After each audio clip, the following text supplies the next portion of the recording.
Hello students, मैं doctor Sangeeta Mathur, व्याख्याता राजनीति विज्ञान का एक अन्य टॉपिक संयुक्त राज्य अमेरिका की विशेषताएं लेकर आपके सामने आई हूं। संयुक्त राज्य अमेरिका की भौगोलिक स्थिति के अनुरूप ही देश में लोकतांत्रिक व्यवस्था का अभ्युदय हुआ। इस देश की जनसंख्या लगभग 35 करोड़ है। प्राकृतिक साधनों से परिपूर्ण इस विशाल क्षेत्र और जनसंख्या ने अमेरिका को एक महाशक्ति का रूप प्रदान करने में बहुत अधिक योग दिया है। संयुक्त राज्य अमेरिका की वर्तमान शासन पद्धति का आधार 1787 ईस्वी में फिलाडेल्फिया कॉन्फ्रेंस द्वारा निर्मित संविधान है, जो 1789 का संविधान कहलाता है। पूर्णतः निर्मित और लिखित होते हुए भी विगत लगभग 231 वर्षों से यह लगातार विकासमान रहा है। जो भी चीजें इसमें जरूरत हुई वो इसमें ऐड होती रही हैं। कुछ विशेषताएं, सबसे पहले है लिखित संविधान है, छोटा सा प्रलेख है जिसमें शासन के मूल सिद्धांत, विभिन्न अंगों के कार्य क्षेत्र, नागरिक अधिकार, इन सबको लिखा गया है। संक्षिप्त संविधान है, लिखित होने के साथ ही अमेरिकी संविधान अति संक्षिप्त है। इसमें केवल 7 अनुच्छेद हैं। कुल 4000 शब्दों का यह संविधान 10-12 पृष्ठों में समाहित है। कोई भी इसे आधे घंटे में पढ़ सकता है। संविधान इतना संक्षिप्त इसलिए है कि इसमें केवल आधारभूत बातों का ही प्रतिपादन किया गया है। वास्तविक और विस्तार की बातों को प्रशासनिक आदेशों द्वारा निर्धारित किए जाने के लिए छोड़ दिया गया है। कठोर संविधान है, अमेरिका का संविधान कठोर है। वहां संविधान संशोधन की एक विशेष पद्धति है जो जटिल और धीमी है, और इसी कारण वहां 235 वर्षों में मात्र 27 संशोधन हुए हैं। कठोर जो वहां की कांग्रेस है उसके दोनों सदन, प्रतिनिधि सभा और सीनेट की 2/3 बहुमत, और कुल राज्य यानी 50 राज्यों के 3/4 राज्यों की सहमति के बाद ही वहां संविधान में संशोधन किया जाता है। जनता का संविधान है, वहां की प्रस्तावना में स्पष्ट शब्दों में घोषित है कि हम संयुक्त राज्य अमेरिका के नागरिक इस शासन विधान की रचना और स्थापना करते हैं। जनता के संविधान से आशय है कि जनता को आत्मनिर्णय का अधिकार है। प्रभुता संपूर्ण देश की जनता में निहित है। संविधान का उल्लंघन करने वाली सरकार को हटाने के लिए जनता विद्रोह कर सकती है। अध्यक्षात्मक कार्यपालिका है, राष्ट्रपति देश का वास्तविक प्रधान है। संघीय राज्यों की समस्त कार्यपालिका शक्तियां उसी में निहित हैं। कार्यपालिका पर व्यवस्थापिका का नियंत्रण नहीं है। वहां अध्यक्षात्मक में व्यवस्थापिका, कार्यपालिका, न्यायपालिका तीनों अलग अलग होते हैं, तो इसलिए कार्यपालिका के ऊपर व्यवस्थापिका का नियंत्रण नहीं है। राष्ट्रपति का कार्यकाल भी एक निश्चित अवधि के लिए है, 4 वर्ष, और वह भी व्यवस्थापिका के प्रति उत्तरदायी नहीं होता। राष्ट्रपति और उसके मंत्रीगण व्यवस्थापिका यानी कांग्रेस के सदस्य नहीं होते। वहां एकल कार्यपालिका का सिद्धांत प्रचलित है। भारत की तरह वहां पे नाम मात्र की और वास्तविक कार्यपालिका नहीं है। वहां राष्ट्रपति ही देश का वास्तविक प्रधान है। प्रतिनिध्यात्मक गणराज्य है।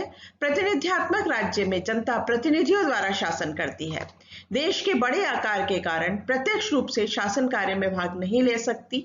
गणराज्य के अंतर्गत राज्य का अध्यक्ष वंशानुगत राजा नहीं अपितु निर्वाचित राष्ट्रपति होता है, और अमेरिका में ये दोनों ही बातें देखने को मिलती हैं।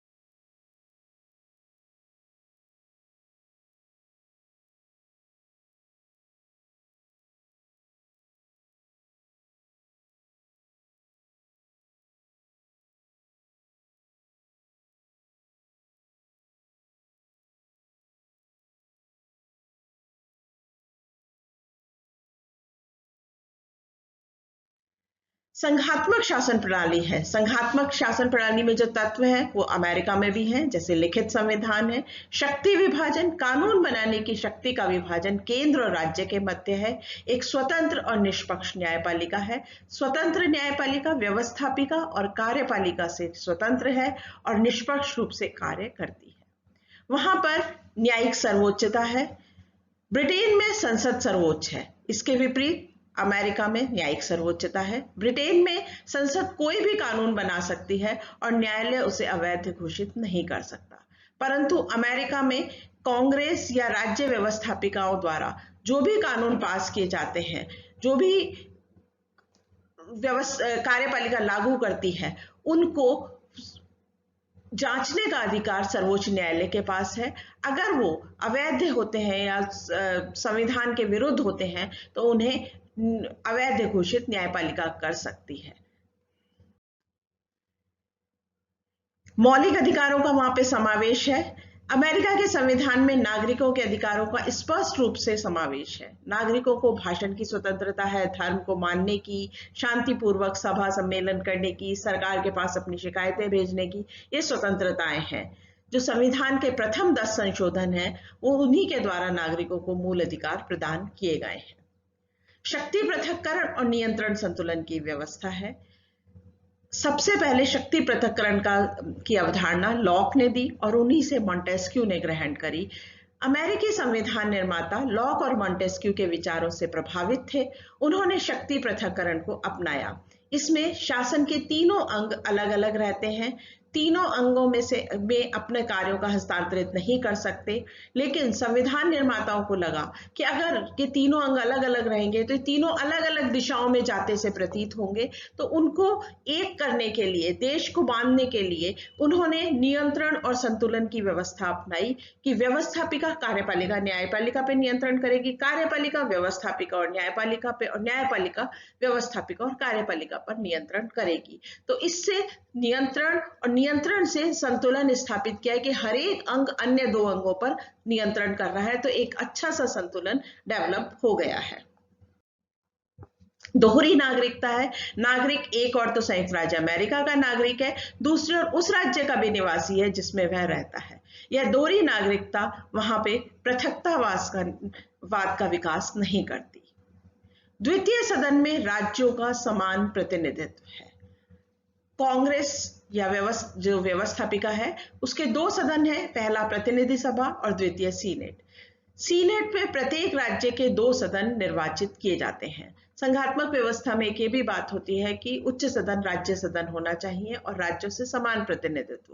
भारत की स्थिति भिन्न है, वहां पर समान प्रतिनिधित्व दिया गया है और सीनेट यानी द्वितीय सदन प्रथम सदन की तुलना में ज्यादा प्रभावशाली है।